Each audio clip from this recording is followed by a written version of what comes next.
bit of evidence that shows that this is the weapon your mother used? RWBY then reaches for the weapon. What does this do? Well, it continues the flashback scene we saw in Chapter 9, as Summer Rose finishes the story, tells the girls that she loves them just the way they are, and leaves the emblem behind. She's about to leave the house when Tai Yang shows up. Remember Tai Yang? Don't blame me if you didn't, considering that we met him in Volume 3, most of his screen time was in Volume 4, and then we saw him twice after that, in the Volume 5 post-credit scene, and in the Volume 8 RWBY reveals Salem to the world scene. Despite being the father of RWBY and Yang, the man is utterly irrelevant to the story. Tai then asks why Summer is leaving so late, and she responds by saying that Ozpin always has mystery after mystery, and when it turns out to be another run-of-the-mill patrol, he'll say he prefers discretion. This scene makes me wonder if Tai was ever told the truth about Salem, or if he was left out of the loop on information that the rest of his team knew. Tai then gets a concerned look on his face, and Summer promises that she'll be back before giving him a hug. I will admit, this moment did work for me in the way the writers intended. The subtlety behind Tai Yang's changing attitude perfectly conveys his worries and apprehensions of his second wife leaving him and potentially never returning, and the reassurance that Summer gives him is heartwarming. We then see Summer Roses in a clearing in the woods, meeting with Raven Bronwyn. Remember Raven? Don't blame me if you didn't, considering that the show dropped her like a rock the second that the Volume 5 end credits scene ended. But why is Summer Rose meeting up with a woman who abandoned Tai and Yang? Why did Summer lie and say that Ozpin sent her on this mission? Who are they heading to on the other side of Raven's portal? Well, I hope you're willing to wait until Volume 10 to get any answers! That's right, the scene ends there, and we cut to RWBY realizing that her mother lied to everyone. She doesn't continue to watch to see what happens next, despite nothing stopping her from watching the memory. The one and only thing that will be relevant to the plot of the rest of RWBY is just bait to get the audience hooked and waiting for the answer in the next volume. The writers of RWBY are so desperate to keep the audience's dwindling attention that they're resorting to the worst of Marvel end credit stingers in the hopes that you'll watch the next volume. The blacksmith then says who knows why people keep secrets, and then points out the obvious fact that RWBY is not the only one who's felt the weight of others' expectations. If RWBY genuinely feels that she was the only person in all of Remnant who feels burdened by the expectations of others, then she's an idiot.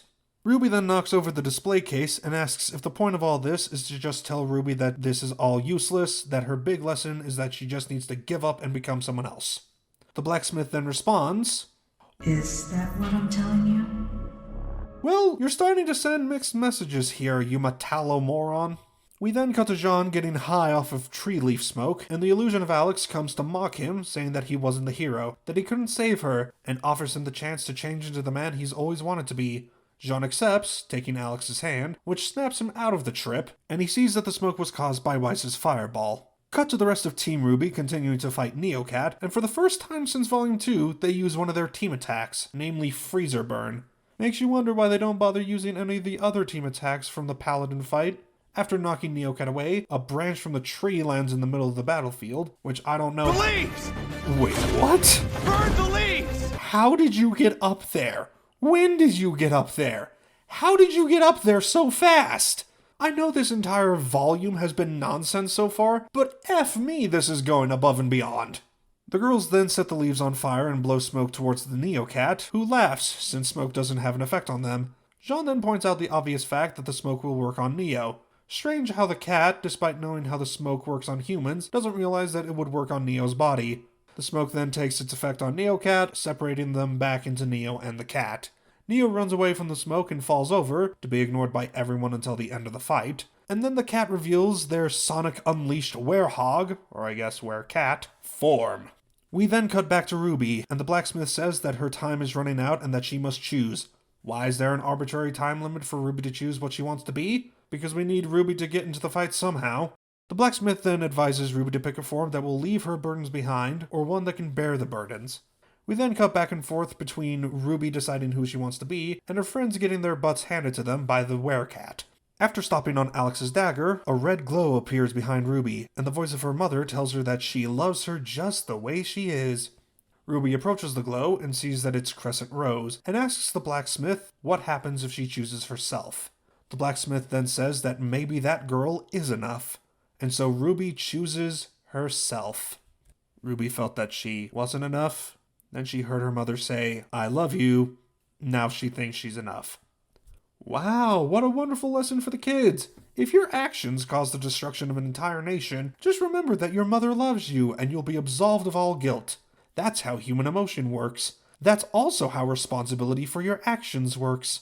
This is why I don't feel bad about RWBY getting beaten up at the tea party, forced to suffer the consequences of her actions. That's the only instance where there's any real justice and retribution for all the lives that RWBY has ruined, in this volume and likely for the rest to come.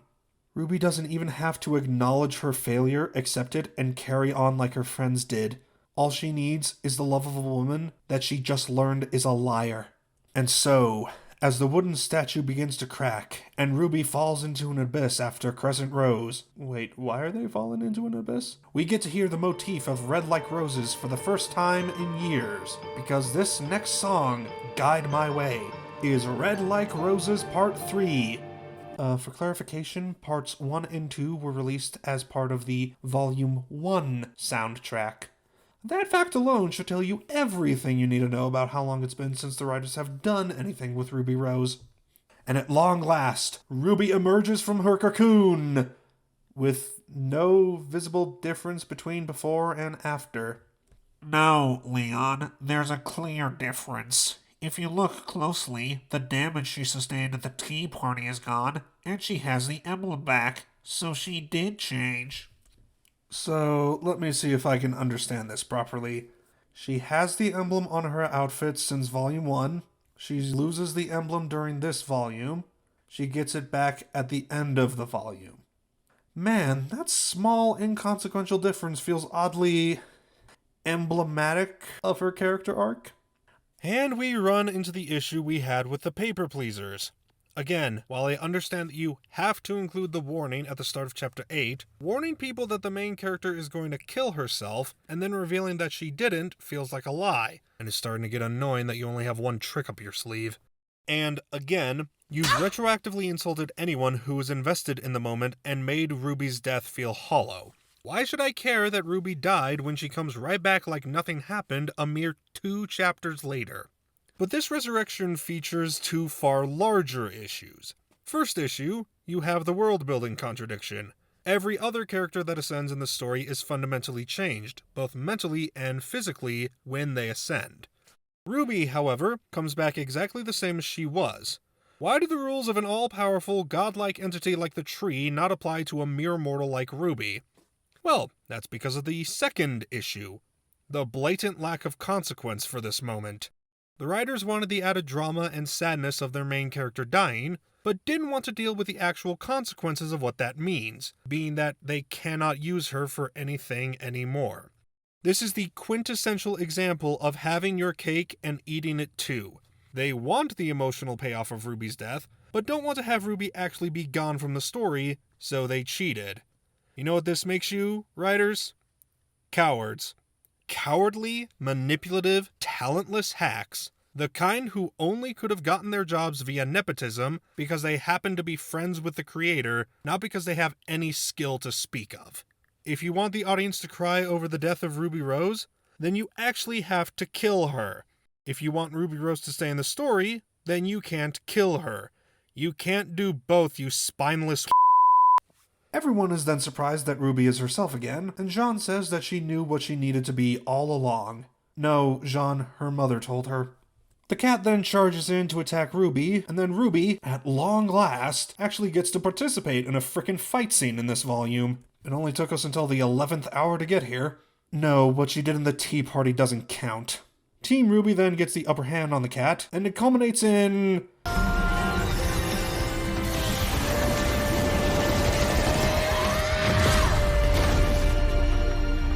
Wow! That's a very visually impressive team attack. One that overwhelmed their opponent and gave them the upper hand in defeating them. Man, kinda makes you wonder, is there another instance in this series where they were facing off against an incredibly powerful opponent with magical abilities, where they were hovering in the air for a decent portion of time that they could have used this OP team attack on? And what would happen, pray tell, if they did that? After getting utterly decimated, the cat then calls RWBY weak, confused, and incompetent, and her teammates say that she's never been those things. Very true, girls. She's certainly not so weak that she can't throw a punch, certainly not so confused that she doesn't know what she's doing or what's going on during her time in the Ever After, and certainly not so incomplete that she literally cannot participate in a fight without her scythe. I'm actually kind of amazed the cat absolutely nailed this condemnation of RWBY. Blake then hilariously adds on that RWBY not being the things that she 100% is the reason they follow her. No, Blake, you follow her because the reincarnating old man made her the team leader years ago. RWBY then tells the cat that they're staying here while they go to Remnant. The cat then prepares to attack again, only for the writers to remember that Neo is here, so a small pack of Jabberwockers catch and kill the cat. Also, Neo's sleeves, which were totally torn when the cat did the goofy arm thing, are now fully repaired, because continuity is the enemy. Neo then collapses to the ground, and all of Team RWBY then turn around and go to Jaune as he stands up. This is probably the best joke in the entire volume and the hardest I laughed while watching. This girl just saved everyone from experiencing more of the cat's bullcrap. She falls over, and everyone immediately turns their back on her to go to the guy in full plate mail for a group hug. The illusion of Roman then shows up and comments on what it must be like to have what Team RWBY has, which leads Neo to walk to the edge of the tree. Roman asks if that's it, and Neo, who thank goodness doesn't have a voice, looks sadly at him and dispels the illusion as Roman says that he's not real. Could you imagine the backlash if they gave Neo a voice after the fiasco with making Penny human and essentially blaming Ironwood's descent to villainy on his hyperfixation and need for prosthetic limbs? Neo then jumps off the edge like Mary Poppins, because what is originality, and she becomes one with the tree. At long last the plot device is laid to rest. Everyone then prepares to leave this place once and for all, only for RWBY to comment that she didn't see Little while she was part of the tree, and didn't get the chance to say thank you. That reminds me, none of the other characters even acknowledged that Little was dead. That's how little they mattered. Blake then asks if they made things worse in the Ever After, like Alex did, and RWBY hopes that they did a little good. Considering everything that happened, I'm guessing that the writers think they left the Ever After better than it was, because if they didn't, then they would be replacing their guilt of ruining Atlas with the guilt of ruining the Ever After, and that would make this volume feel like a complete waste of time. Speaking of waste of time, why is Team RWBY wasting any more time in the Ever After when Remnant needs them to— Oh, for goodness sake, that's why. We need to contrive this into happening. Yep, Little ascended, and now they're here. This creates the same issue as the resurrection of Penny, the Paper Pleasers, and RWBY, and makes the blatant emotional manipulation of Little's death all the more insulting. Why should I feel bad about Neo squashing a mouse when that mouse is just gonna reincarnate? RWBY then excitedly calls this new mouse Little, seemingly forgetting that Afterans lose their memories after Ascension, and the mouse asks if they know her. RWBY then says they haven't met, asks the mouse what they are, and the mouse says that they haven't thought about it yet, and asks what Team RWBY thinks they are. Team RWBY then lists off several traits that the mouse could be, and that Little could have been. A friend. Yep, Little was that, by technicality at the very least. A guide. Nope, Little wasn't that at all. A protector. The only time Little protected anyone meant nothing, since Neo was on her way to kick the cat anyways. Adorable. Well, that's subjective, but I know several instances where Little's model looked more creepy than cute. Do any of those sound close? Yeah, only one of them. Friend. What, does the mouse want to name themselves? Somewhat. Yeah, somewhat. What? I'm not any one thing. I'm somewhat of a lot of things. Really? Are you serious? That's the name you came up with? You had 2 years to come up with a name and access to over 1 million words, and you still decided to use the placeholder name. Again. You know what? I think it's time that I gave you a name, Little Mouse. The traits you really had were sleepy, oblivious, and stating the obvious, but I'm going to stick with your true purpose. You only existed in the story to emotionally manipulate the audience. So, from now on, you shall be called Emotional Manipulation. It is a true pleasure to meet you, Emotional Manipulation. It will be my honor to serve you. Okay then, time to leave. You're the emotional manipulation of this volume only. You've already done more for us than you know. Name one freaking thing outside of stealing the doll to progress the plot, you darn delusional dingleberry. Emotional manipulation then says that Ruby feels familiar, like a happy dream that they can't remember. Considering how much time Little spent asleep, I'm not surprised that emotional manipulation compares Ruby to a dream. Ruby then says that she's glad to meet emotional manipulation, continuing to lie that Little did anything significant, and then says that it's time to say goodbye. The two then hug, and emotional manipulation calls Ruby a huntress. She always wanted to be a huntress. This is the volume where she questioned if she wanted to be a huntress. Now she's certain about being a huntress. Jaune then asks emotional manipulation to look after Juniper, and emotional manipulation agrees to never leave her side. Then the two leave, and everyone finally leaves through the darn door. At last, we're out of the Ever After, back in Remnant, and we can continue...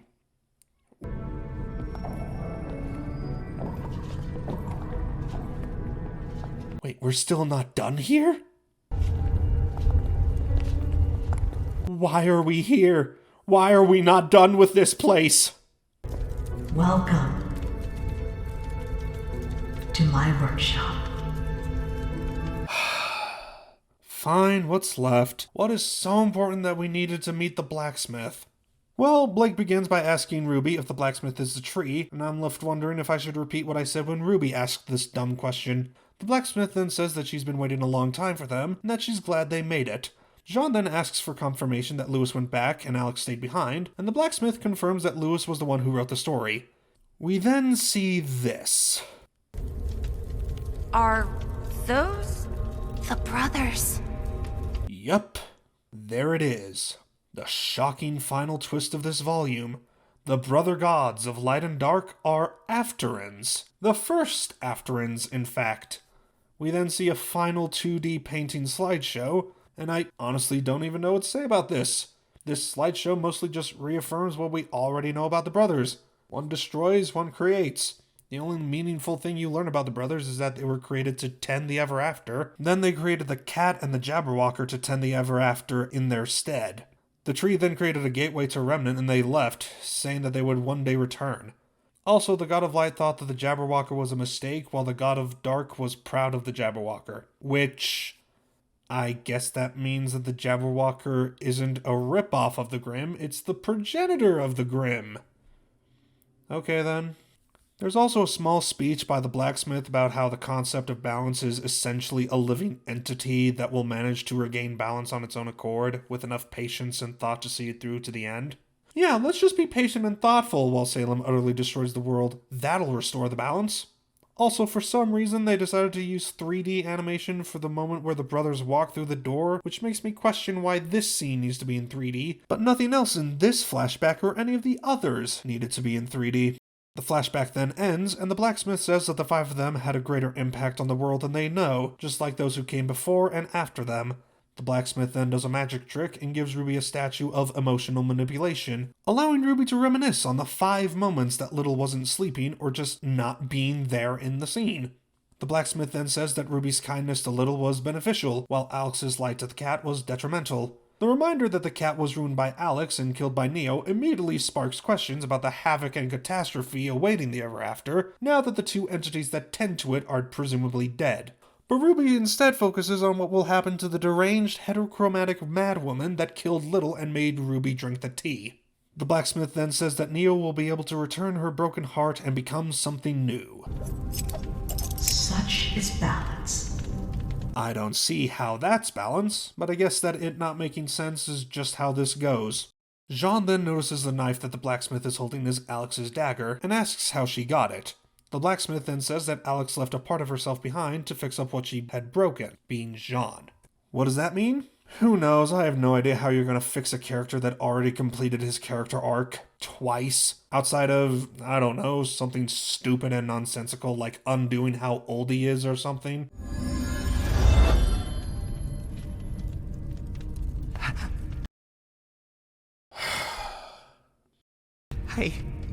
I can't believe it. Believe me, Jaune, neither can I. I had figures that the writers would keep you old, but that would make sense and imply that this show has consequence.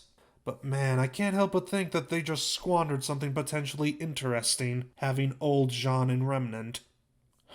we're almost done. Let's just get this over with. The blacksmith then opens a portal to Remnant, and Team RWBY asks where this will take them.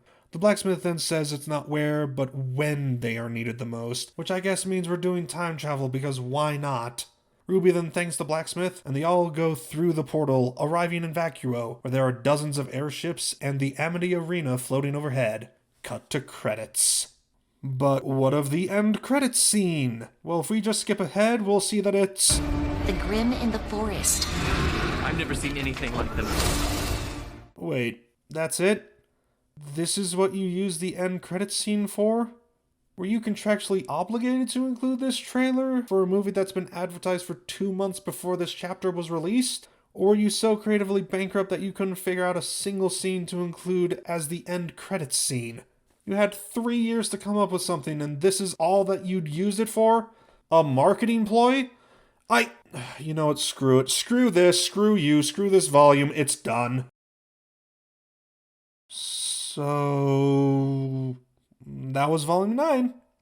In case I was somehow too subtle, I didn't much like it.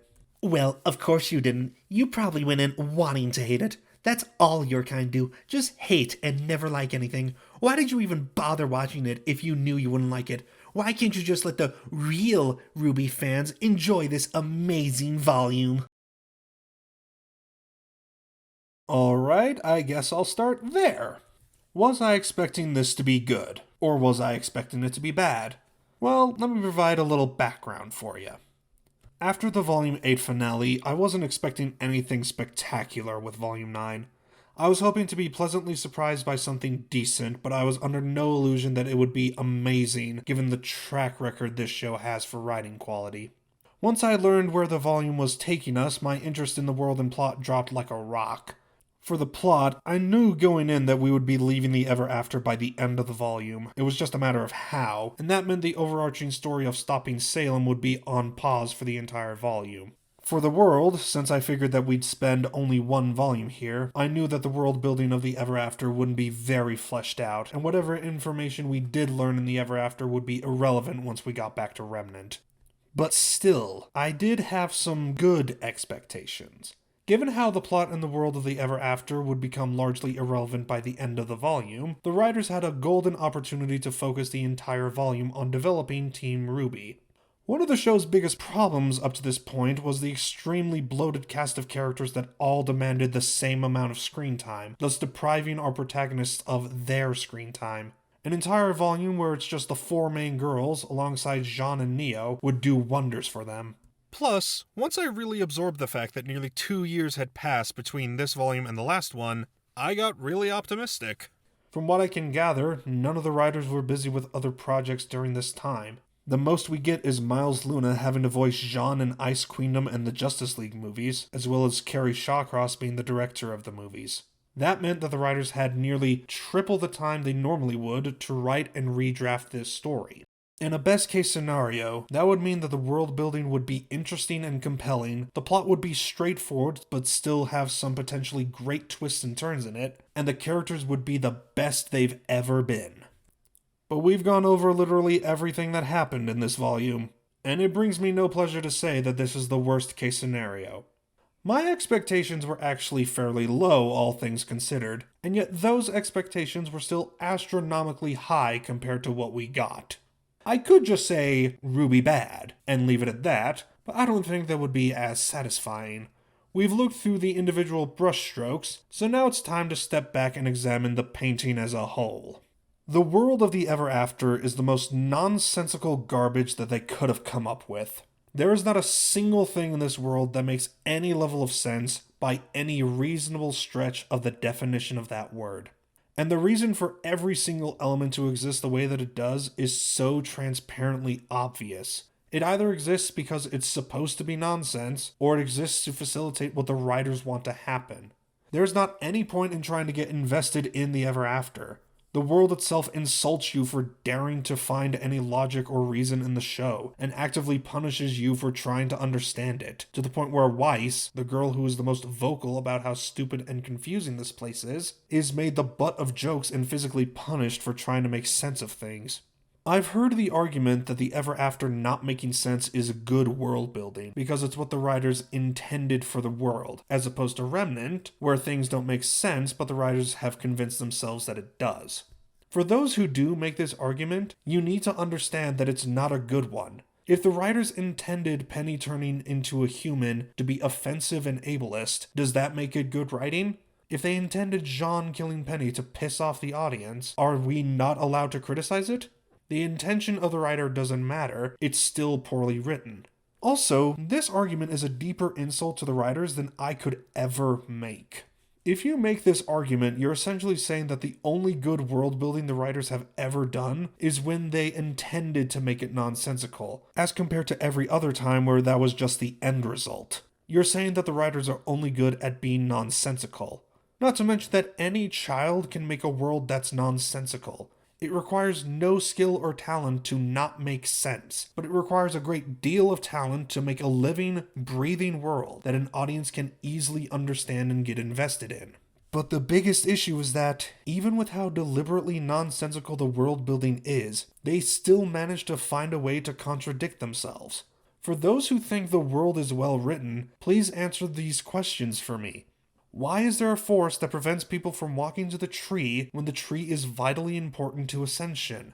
Does that not sound incredibly counterintuitive? Why does this force stop people from going on a direct path, but does nothing to stop you when you are walking down a very specific, convoluted path? Why are hooks considered valuable enough to trade for a diamond-studded rabbit, but not valuable enough to trade for nose hairs? Why doesn't it rain when Ruby cries in Paper Origami Land, when it rained when she was just sad in the Mouse Jungle and the Red Keep? Why did Neo fall in the Darklands when everyone else, including Alex and Lewis presumably, fell into the Mouse Jungle? Why did the placement of the Darklands move from being near the Mouse Jungle to not being connected at all? Why is everything else in the Ever After so confusing and not what it seems to be, but the process of ascension is as straightforward as it gets? The world of the Ever After is just an utterly nonsensical mess that finds the very concept of logic, reason, and making sense to be an evil from the ninth circle of the Inferno. Then you have the plot, which is the most contrived and convoluted mess of a narrative that I've ever seen.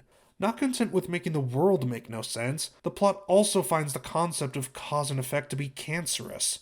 There's barely a single moment in which an event happens in a natural way. Whatever the writers want to have happen will happen through luck, random coincidence, or throwing another random thing into the story to move the plot where it needs to go.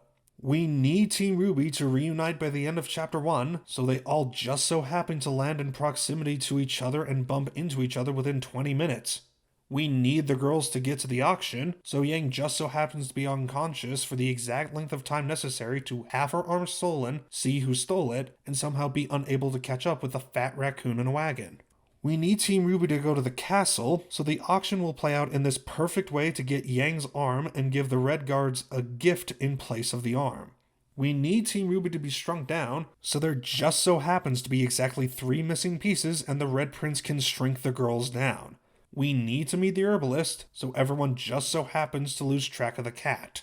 We need to get to Paper Origami Land, so Jaune just so happens to come to the garden when Team RWBY are there. We need Jaune to be the Rusted Knight, so there just so happens to be a magical clock tree that rewinds time to the point where he can be the Rusted Knight. We need to have our Bumblebee moment, so there just so happens to be a random Punderstorm.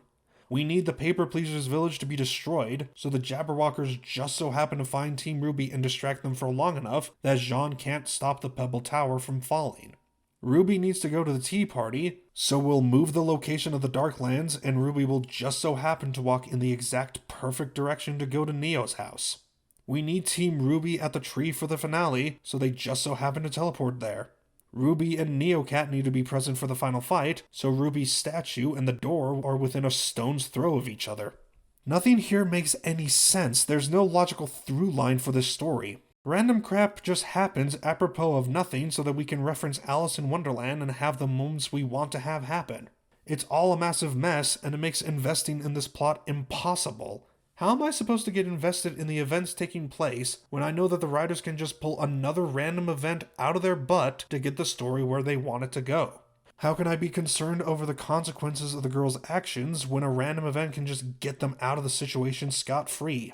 This plot is actively disparaging towards anyone who wants to ask questions about what's going on. It, like the world building, is insulting you for trying to care about the story being told. So, if the world and plot are both busts, then this volume needs to do something with its characters to make the endeavor worthwhile. And, well, what can I even really say about the characters? Starting with Blake and Yang, the only meaningful bit of growth either of them experience is that they finally committed to a relationship that the writers should have made canon in volumes 7 or 8. They don't really grow or develop at all during their time in the Ever After outside of their relationship. They're entirely static. They don't even change their behavior after the kiss. It's all more or less the same. Same issue goes for Weiss. She has 4 incredibly brief moments where she feels remorse about the destruction of Atlas, but the rest of her screen time is dedicated to her making snide remarks about the Ever After, reacting to its nonsense, or otherwise being the butt of the joke. They actively punish her for wanting this world to make sense. Then, in Chapter 9, having spent the rest of the volume barely even addressing the fall of Atlas, these 3 just accept that they messed up, say that their failure which ruined thousands of lives doesn't mean that they're failures, and then they move on. They don't get any new perspective on life or a change in their attitude or behavior as a result of this. They're practically the same before and after the group hug. The writers had an entire volume to develop these girls, and they did absolutely nothing with them beyond canonizing the relationship that should have been made official years ago. Then you have RWBY and Jaune, the 2 characters that did experience development and growth. The former got a character arc because she's the main character, and the latter got a character arc because he's voiced by the lead writer, so he's required to have it by obligation. They had an entire volume to grow and develop these 2, and even then it didn't work. Like I said, they just regressed Jaune back to who he was in Volume 1, then had him go through the exact same character arc he did in Volume 1, meaning that his arc is just a repetition of what they've already done. By the end of the volume, the reset of his character is so all-encompassing that he's physically reverted back to being himself rather than the rusted knight. And the arc that they gave Ruby Rose is far more egregious. Ruby has been the exact same optimistic girl who wants to be a huntress that she was in Volume 1, Chapter 1, for the entirety of the series. It was only at the end of Volume 8 that she began doubting herself, and then this volume is dedicated to Ruby losing her optimism, not wanting to be a huntress, and not wanting to be herself anymore. By the end of the volume, however, she's back in full force, optimistic, wanting to be a huntress, wanting to be herself. This is why the image of her emblem returning is so ironically emblematic of her growth. She's always had the emblem, and the one volume she loses it is the same volume she gets it back. She always had her optimism and desired to be a huntress, and the one volume that she loses those is the same volume that she gets them back. Why? Because her mother loves her. The growth has nothing to do with a new revelation that Ruby has, it's just that she remembered that her mother loved her. Fundamentally, with both RWBY and Jaune, you could just skip over the entirety of their character arcs, because all that the arcs do is reset them back to being who they were back at the end of Volume 8. And what can even be said about the other characters of the Ever After?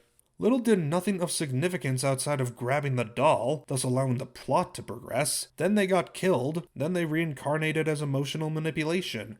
The cat was a clear and obvious manipulator from the first time we met them. Then we got shown again and again that they're a manipulative liar out for their own gain. Then they died. The Jabberwocker is just a ripoff of the Grimm, and they died in Chapter 3 at the hands of Neo. From there on out, the Jabberwockers are just her. Neo existed to be an antagonistic force for Chapters 5, 7, and 8, then she reverted to being a plot device for the cat, then after Neo-Cat was separated, all Neo did was then kill the cat and join the tree. Jinxie was a thief and a conman, Red Prince was an annoying brat, RWBY was confusing, and the blacksmith existed to tell Ruby that she's good enough, and then explain why the Ever After matters to the wider story. Most of these characters are one-note and one-dimensional, and you spend so little time with any of them that you can't easily get invested in them. So, the world building is nonsensical garbage, the plot is a convoluted and contrived mess, and they only had 2 character arcs, both of which just reset the characters back to being who they were before. But what of the blessed theme? Well, the theme of this volume is laid out clear. I think I get it. This is how we got here, or why the tree brought us here. Acceptance. You may have failed, but you can just accept that you failed and resolve to do better next time. A wonderful theme on its own, but it's unsuitable here. Team RWBY's failure is so incredibly significant that simply admitting you're a failure is not enough. If anyone in the real world failed as spectacularly as they did, that person would be tried for criminal negligence and endangerment and locked up for years. Even worse is that only one member of Team RWBY actually suffered through the emotional burden and consequences of her actions. Weiss was too busy being the butt of the joke, and Blake and Yang were too busy flirting with each other to be able to meaningfully experience the growth that they so desperately need. This theme falls flat on its face, just like everything else. Speaking of falling flat, let's talk about those magnificent twists across the second half of the volume. The writers really thought that they were being in any way subtle about these twists, didn't they? Well, they weren't, not in the slightest. The reveal that the cat is a manipulative liar is something that was clearly demonstrated 3 times before the bombshell. The reveal that the tree causes ascension or that the Jabberwocker prevents ascension is so obvious because what else could those things possibly do? Learning that the story didn't happen exactly how the book said it happened is practically formulaic for Remnant stories at this point, that of course it would be the reveal. Jaune being wrong about the paper pleasers was obvious because he was using logic and reason to argue his point, so he can't be in the right. The cat's betrayal was so clear and obvious thanks to the previous reveal about how they lie and manipulate people. Lewis being the one who wrote the story is so obvious because this is just a ripoff of Alice in Wonderland, and that was written by Lewis Carroll, so what else were they gonna do with the guy? The only twist that I wasn't anticipating was the reveal that the brothers were Afterans, but not only was that also clearly telegraphed, I wasn't expecting it because I never once thought about the origin of the brothers.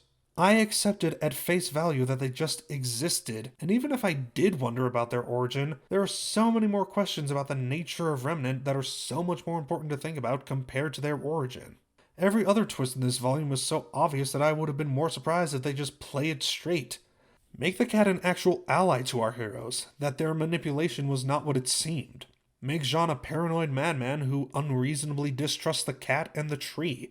Have Alex actually betray the cat and kill Lewis to get home. Having those events be part of the story as opposed to these twists would have been far more surprising and interesting compared to doing the obvious thing. While we're here, might as well point out some of the other issues with the writing. The dialogue in this volume was dreadful. Every Afteran was needlessly obtuse when talking to the protagonist, and the dialogue was filled to the brim with exposition that the writers find oh so boring and tedious. The tone was an absolute headache-inducing mess, just a constant flip-flop back and forth between serious and lighthearted. The vast majority of the jokes contributed to this concussive tonal whiplash. The pacing of certain events certainly didn't help, as we barely have time to absorb the crazy information we're given before something new and crazy shows up to distract us. There's hardly any subtlety in this volume. Everything is told directly to the audience without the ability for the viewer to figure these things out, even when those things are so clear and obvious. This lack of subtlety also affects the aforementioned twists, as I could see them coming from a mile away. The constant use of the 2D slideshow paintings to tell the story is such a clear and obvious method to save money that it's distracting to me, and beyond the money saved, I don't see how it's more beneficial to have those flashbacks be 2D rather than the iconic 3D animation that RWBY uses. That leads me to the ultimate question. What was the point of this entire volume? What is the meaningful difference that this volume makes for the overarching story? What did we gain from Volume 9?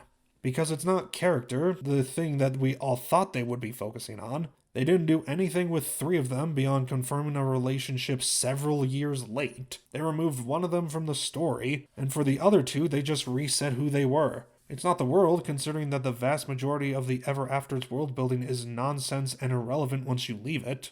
It's not the plot, since the plot was just about getting out of the Ever After, and the main plot of stopping Salem was put on hold. So, what did we gain? As it would turn out, the most important information that we gain in this volume is the following. First, Summer lied about her last mission, and Raven was somehow involved. Second, the Brother Gods are Afterans. That's it. Across the entirety of this volume, the only important information you need to know going into Volume 10 is the two things that they revealed in the last chapter of Volume 9. But how relevant are they really? Well, Summer's Lie is probably going to be a primary driving force for the plot in Volume 10, be it the main plot or a potential subplot. But what about the brothers? Why does knowing that they're Afterans have any effect on the story? Why would any of the characters who are fighting Salem need to know this information? The reality is that knowing that the brothers were the first Afterans changes nothing about the story. This isn't going to change anything or help anyone in defeating Salem. That means that the most important piece of information gained from Volume 9 that you're going to need for Volume 10 is the obvious bait about what really happened to Summer. That's all you need to know. Why does this matter?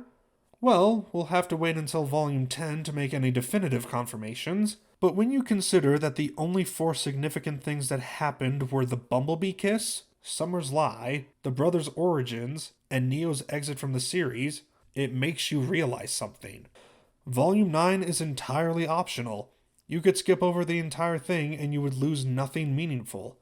Like, just imagine that when everyone was falling, a portal opened up beneath everyone but Neo, everyone got a vision of the brothers' origins, RWBY saw Summer's Lie, then they all crash-landed in Vacuo, and Blake and Yang finally kiss because they're so glad that they're okay. Imagine that and you're entirely caught up with all the relevant knowledge you need for Volume 10. To put it in a more honest and blunt way, the writer spent 2 years writing this volume, and it's entirely filler. We waited 2 years to watch a story that we could skip and lose nothing meaningful. They wasted all this time, money, and manpower telling an utterly nonsense story that is irrelevant to the grand scheme of RWBY's narrative. So, to quickly recap. The world is nonsense. The plot is contrived and convoluted. They barely did anything with the characters. The work they did with RWBY and Jaune just reset them back to what they were. The theme falls flat. The twists were transparently obvious. Many of the smaller aspects of RWBY's writing in this volume failed. And the entirety of the volume can be completely skipped as you only need to know about Summer's Lie going into Volume 10. In the entire volume, there were a handful of cool moments during the fight scenes, one joke that landed for me, and one scene that worked in the way the writers intended. The summarized version? RWBY bad. Or, put more honestly, RWBY Volume 9 is the most nonsensical, contrived, convoluted waste of time and money that I have ever had the displeasure of watching. This is unironically the worst written volume of all of RWBY, and it's not by a small amount.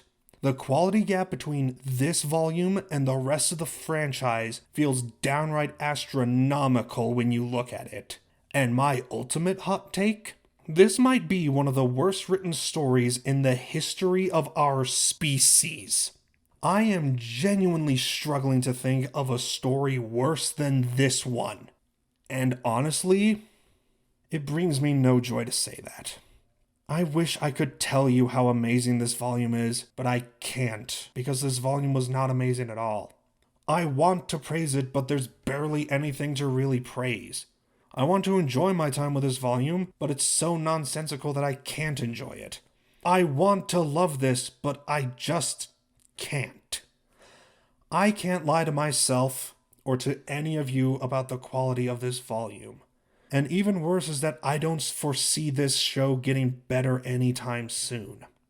The lead writers have already been incredibly vocal about how they don't listen to criticism, and they constantly surround themselves by yes men who think that they're doing an amazing job.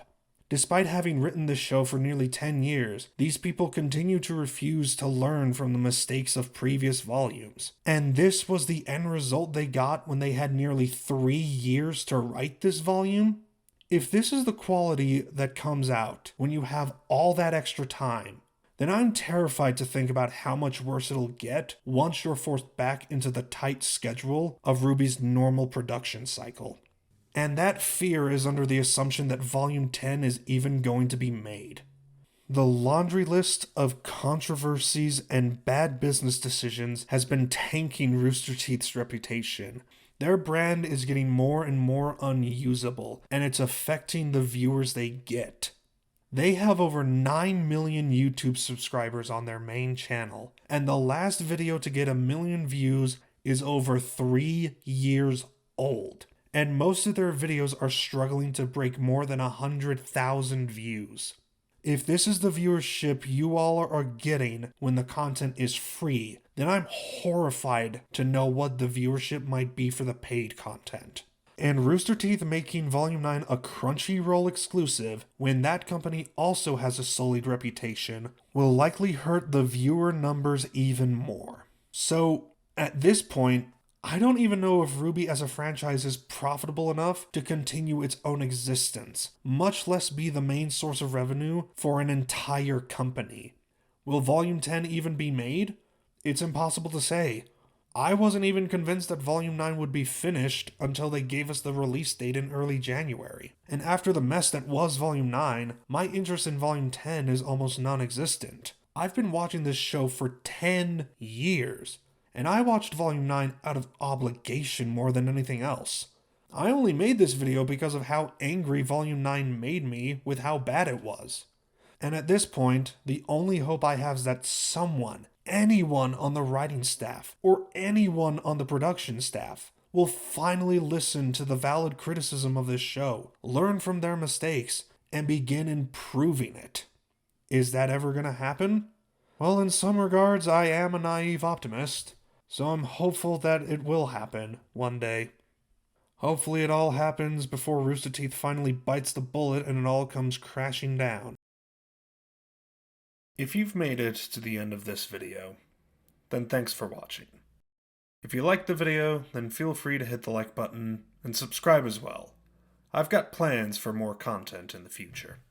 I wasn't expecting to start off my channel with this trilogy of videos, but I needed to get my thoughts on Volume 9 out of my head somehow. As for what my next video will be, I've got some plans for what I'm going to do next. It could be a rant on one of the previous volumes, most likely Volume 8, or a video covering the 2 Justice League RWBY movies. I might cover something not RWBY related, such as Aquaman and the Lost Kingdom or The Marvels. I might even do a proper in-depth critique of Volume 9, wherein I dive headfirst into the gritty details of the volume to expose everything wrong with it. Because, in spite of how much I talked about in this rant, I haven't even covered half of the issues in this volume. Regardless, if you have any suggestions for topics I could cover, feel free to leave them in the comments below. Thank you again for watching, and I'll see you later.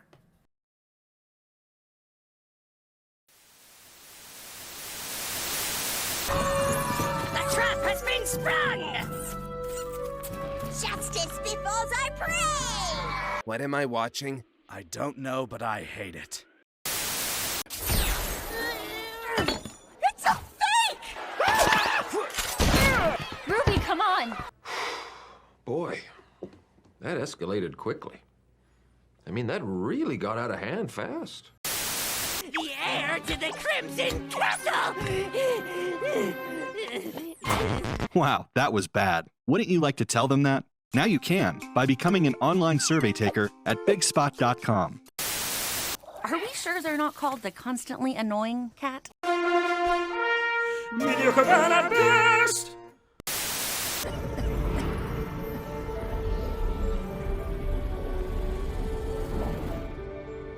There comes a time in all forms of media consumption where you are so utterly bewildered by an event taking place that there are so many things wrong with it that you don't have words and you simply laugh.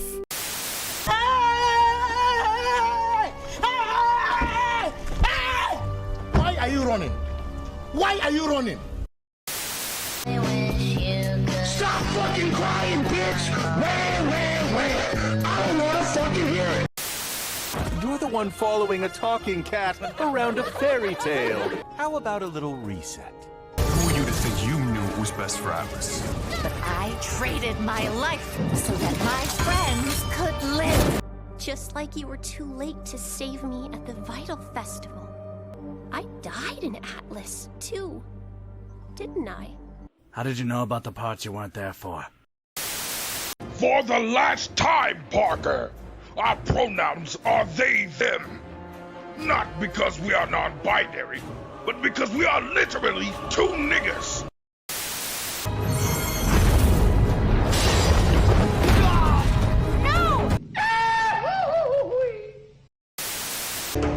What happened? I don't know. Don't worry. Look, I'm here to help you. Please don't get upset. Hey, don't worry. Listen. Fuck off. Get out!